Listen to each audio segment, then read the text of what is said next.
मुरंबा मालिकेच्या आजच्या भागामध्ये आपण पाहणार आहोत की आता माही जी आहे ती इराकडे आलेली असते आणि इराला म्हणत असते की खूप मोठा प्रॉब्लेम झाला आहे। इरा म्हणत असते की आता काय झालंय, त्यावर बाहेर रमा मला भेटली होती आणि ती अक्षयच्या बाळाची आई होणार आहे आणि ती मला ही सगळी गोष्ट सांगत होती। हे आता इराला माही सांगू लागते आणि जेव्हा इराला हे समजतं तेव्हा इराला सुद्धा मोठा धक्का बसतो। इरा म्हणत असते, बघितलंस ना, तिने बाहेर राहून कसा काय गेम केला असते आणि तू इथे बसली हातावर हात घेऊन। काही झालं ना तरी ती आता समज घरी आली ना तर खूप मोठा प्रॉब्लेम होऊ शकतो आणि तुझा पत्ता कट होऊ शकतो। लवकरात लवकर आपण पेपर्स बनवून घेऊया आणि त्यावर सह्या सुद्धा। एकदा का प्रॉपर्टी नावावर झाली ना की सगळं आपल्या हाताशी येईल असं देखील आता ती म्हणू लागते। त्यावर आता हे सगळं केल्यावर पार्वती आजीला संशय येणार नाही का असा प्रश्न देखील आता माही करू लागते। इरा म्हणत असते की तू काळजी करू नको, पण आपल्याला काही ना काही करावं लागेल, कारण एकदा का रमा जर या घरात एंटर झाली ना तर आपल्यासाठी हे सगळं खूप जास्त मुश्किल होऊन जाईल। तर इकडे मात्र आता जी रमा असते ती आता आलेली असते। घरात आलेली असताना ती इकडे तिकडे पाहते। आता तिला जी चिठ्ठी लिहिलेली असते ती चिठ्ठी ठेवायची असते आणि त्यासाठी ती खरं तर मुकादम निवासमध्ये आलेली असते। आता ती आजूबाजूला पाहते, कोणीच नाही आहे। मग दारावरती चिठ्ठी ठेवते आणि त्यानंतर समोरून येताना तिला अक्षयची गाडी दिसते। अक्षयची गाडी आल्याबरोबर ती लक्षात घेते की ही नक्कीच अक्षयची गाडी आहे, म्हणूनच ती त्या झाडामागे लपते। अक्षयला तर तेवढ्यातच फोन आलेला असतो, म्हणून अक्षय फोनवर बोलत असतो। तर आता रमा तिकडनं जाते आणि रमा आता घरी आलेली असते। तर इकडे मात्र आता साईची आई रमाला म्हणत असते की आलीस का, झाला का बिझनेस। त्यावर आता रमा म्हणत असते की हो, द्या काही कामं असतील तर आता तिला तांदूळ निवडण्यासाठी दिली जातात। आता ते तांदूळ निवडत असताना तिला अस्वस्थ वाटत असतं। तर साईची आई तिला विचारते की काय झालं आहे, अजून तुला बरं वाटत नाही का, डॉक्टरांकडे जाऊन नाही आलीस का। त्यावर आता रमा म्हणत असते की डॉक्टरांकडे जाऊन आले, मग गोळ्या खा का, गोळ्या नसतील तर मी देऊ का असं देखील विचारू लागते ती। त्यावर आता ती म्हणू लागते रमा की अशा कोणत्याही गोळ्या खायच्या नाही आहेत, कारण मी आता आई होणार आहे, मी प्रेग्नेंट आहे। त्यावर आता साईची आई म्हणते कुठे तोंड काळं करून आली आहेस। तर आता रमाला राग येतो आणि रमा म्हणत असते की हे मी माझं प्रेमाचं प्रतीक आहे आणि माझं फक्त एकच प्रेमाचं प्रतीक आहे, ते म्हणजे अक्षयराव, आणि माझं अक्षराबांवरच प्रेम आहे आणि त्यांचंच बाळ माझ्या पोटात आहे।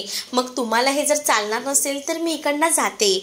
पण आता लगेच साईची आई तिच्यासमोर हात जोडते आणि म्हणत असते की तू कुठेही जाऊ नकोस, नाहीतर माझा मुलगा माझ्यावर ओरडेल, कारण साईनेच तर तुला या घरात ठेवून घेतलंय। तर इकडे आता अक्षयच्या हाती ती चिठ्ठी लागलेली असते। अक्षय जेव्हा ती चिठ्ठी वाचतो तेव्हा त्याला ते सत्य समजतं आणि त्यामुळेच तो आता माहीला हाक मारतो। माहीला हाक मारल्यामुळे माही बाहेर येते आणि त्यानंतर आता अक्षय म्हणत असतो की माही म्हटल्यावर बरोबर तू बाहेर आलीस। त्यावर आता माही सांगू लागते की मला असं वाटलं की ती माही आली आहे म्हणूनच मी बाहेर आले, पण आता मला सांग, मी बाबा होणार आहे तर तू आई होणार आहेस, तर त्याचे रिपोर्ट्स आहेत ना, दे माझ्याकडे। मला आता कळून चुकलेलं आहे की तू माहीच आहेस, तू रमा नाही आहेस, माझी रमा दुसरीकडेच आहे। आणि त्यानंतर माही त्या अक्षयला थांबवायचा प्रयत्न करत असते, पण अक्षय आता त्या माहीला म्हणत असतो की तुझा खेळ संपला आहे, आता काही झालं तरी सुद्धा तुझ्यावर मी विश्वास ठेवणार नाही, आणि असं बोलून तो गाडीत बसून निघतो।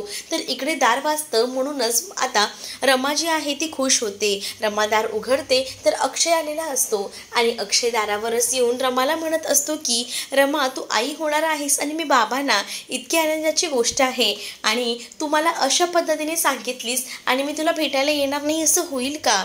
मी तुझ्यासाठी आलेलो आहे, ही चिठ्ठी मी वाचली। आणि तो आनंदाने रमाला मिठी मारतो। रमाला जेव्हा तो मिठी मारतो तेव्हा रमाला सुद्धा एकदमच स्वर्गसुख मिळतं। तिचं जे काही स्वप्न असतं ते पूर्ण झालं असतं, पण हे सगळं खरं तर ती हे बघत असलेलं स्वप्नच होती, कारण दार वाजत असतं पण ते दार उघडत नाही, म्हणून साईची आई ओरडते आणि म्हणते की दार उघड ना। त्यावर आता रमा दार उघडायला जाते तर दारावर साई आलेला असतो आणि साई विचारतो की काय झालं, तुला कोण येणं अपेक्षित होतं। तर साईची आई म्हणते की नक्कीच हिला असं वाटत असेल की हिचा नवरा येईल करून, पण हिचा नवरा आला नाही, ही फक्त स्वप्न बघत राहील, आणि तुला माहितीये का साई, ही पोटुशी आहे। हे ऐकल्यानंतर साईला सुद्धा मोठा धक्का बसतो। साईला आता रमा सांगू लागते की लवकरच हे येतील आणि मला इथून घेऊन जातील, तू काळजी करू नकोस, मी ह्यांना चिठ्ठीसुद्धा लिहून आलेली आहे आणि माझ्या पोटात त्यांचं बाळ आहे हे सुद्धा मी त्यांना सांगितलं आहे. तरी ते अक्षय आता आलेला असतो आणि अक्षय दारावर पाहतो तर एक असं ग्रीटिंग ठेवलेलं असतं आणि ते एन्व्हलप ओपन करून पाहतो तर त्यात ग्रीटिंग असतं आणि ते सगळं पाहून तर तो आश्चर्यचकित होतो. त्याच्या लक्षात येतं की हे सगळं नक्कीच रमाने केलेलं असेल, म्हणूनच तो आता रमाला हाक मारतो. रमाला हाक मारल्यानंतर तिथे इरा सुद्धा असते. इरा म्हणत असते सॉरी हां, मी तुम्हाला डिस्टर्ब नाही करत हां, मी इकडे बघते. त्याच वेळेला अक्षय म्हणत असतो की काय चाललंय काय तुझं रमा, हे काही सरप्राईजेस देते मला. त्यावर रमा म्हणत असते तुम्हाला आवडलं ना, मग त्यानंतर तुम्ही फ्रेश व्हा, तुम्हाला काही हवं असेल तर मला सांगा, मी देते. त्यानंतर आता तिकडनं अक्षय निघून गेल्यानंतर रमा म्हणत असते की हे सगळं काय आहे. त्यावर इरा घडलेला सगळा प्रकार माहीला सांगू लागते आणि जर मी वेळेवर आली नसती ना तर आज तू या घराच्या बाहेर असली असती असं देखील म्हणते. त्यावर माही म्हणते की काय झालं. त्यावर इरा रमाने दिलेली चिठ्ठी आता माहीला दाखवते आणि मगाशी घडलेला प्रसंग ती तिला सांगू लागते. मगाशी रमा इथे आली होती आणि ती बाहेर चिठ्ठी ठेवून गेली, पण नेमकं लक्ष माझं तिच्यावर गेलं आणि म्हणूनच मी अक्षयला फोन करून औषधं आणायला सांगितली आणि त्यामुळेच तो औषधं आणायला गेला आणि त्या संधीचा फायदा घेतच मी जी बाहेर रमाने चिठ्ठी ठेवली होती ती उचलली. नाहीतर आता ही चिठ्ठी जर अक्षयच्या हाती लागली असती ना तर अक्षयला समजलं असतं की तू माही आहेस, रमा नाही. बघितलंस ना ती आता घरात घुसू पाहण्यासाठी काय काय करते. आता जर हे कळलं असतं ना तर नक्कीच तुझी हकालपट्टी या घरातनं झाली असती असं देखील इरा आता माहीला सांगू लागते.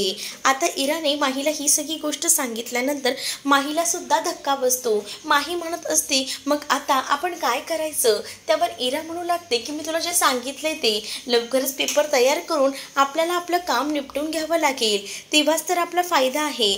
तर इकडे मात्र आता जे काही औषधं दिलेली असतात ती औषधं अजूनही आपल्या रमाने आणलेली नसतात आणि त्याच वेळेला तो रमाला म्हणत असतो की हे काय औषधं तू आणलीच नाहीये, थांब तुझ्यासाठी मी औषधं घेऊन येतो. तर आता रमा खरं तर अक्षयची वाट बघत असते पण अक्षय आलेला नसतो म्हणून ती बेचैन झालेली असते.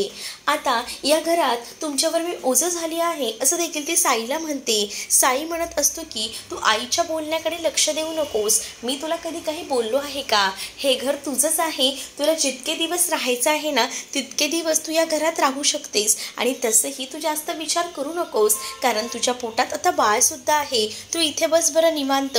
आणि त्यानंतर साई तिच्यासाठी डाळ आमटी चपाती भाजी हे ताट भरून घेऊन येतो आणि तिला म्हणत असतो की मी गोळ्या घेऊन येतो, तोपर्यंत तू हे जेवून घे. त्यावर आता रमा त्याच्या ताटाकडे पाहतच राहते आणि तिला आश्चर्य वाटत असतं की साई माझ्यासाठी किती सगळं काही करतोय. तर पुढील भागामध्ये आपल्याला पाहायला मिळतं बाहेर चिंच कैरी हे विकत असणारा माणूस उभा असतो आणि तो जोरजोरात बोलत असतो. तर आता रमाला ते सगळं बघूनच खायची इच्छा होते आणि त्यातच ती प्रेग्नेंट असते म्हणून ती इथं उभं राहून चिंचा खात असते. तर तिकडनाच आता अक्षयची गाडी चाललेली असते. अक्षयला पाठमोरी रमा ओळखू येते. तो म्हणत असतो इथं रमा आहे आणि इथे चिंच बोरं खाते. त्यानंतर आता त्याला हे सुद्धा कळतं हार्टमध्ये दुसरं हार्ट म्हणजे नक्कीच बाळाबद्दल असणार आहे, म्हणजे आईच्या पोटात बाळ म्हणजे माझी रमा प्रेग्नेंट आहे आणि मी बाबा बनणार आहे. इतका मोठा आनंद माझी रमा मला देते, मग हा आनंद मी माझ्या रमासोबत नको काय सेलिब्रेट करायला. आणि म्हणूनच तो सुद्धा आता गाडीतून उतरून आता त्या रमाला भेटायला चाललेला असतो. आता ही रमा अक्षयला सगळं सत्य सांगून आता अक्षय रमाला पुन्हा एकदा घरी घेऊन जाईल का हे पाहणं तितकंच इंटरेस्टिंग असणार आहे. तुम्ही जर आपल्या चॅनलवर नवीन असाल ना तर चॅनलला नक्कीच सबस्क्राईब करा. चला तर मग भेटूया पुढच्या भागामध्ये. तोपर्यंत टाटा बाय.